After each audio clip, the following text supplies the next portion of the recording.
Ez meg eszi amúgy. Ilyen van, most őszintén. Zsoli, ne edd már meg, tényleg amúgy be fogsz hányni, meg be fogsz fosni. A hajléktalanok mit csinálnak? A kukából kiszedik a elemozsiát és a régi teszik. Hülye vagy te? Ez is jó.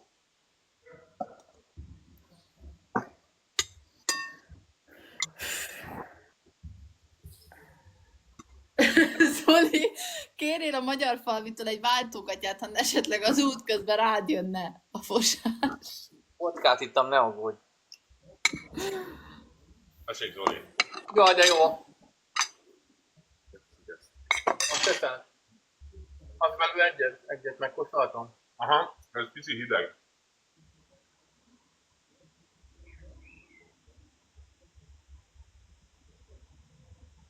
Mi az jobban?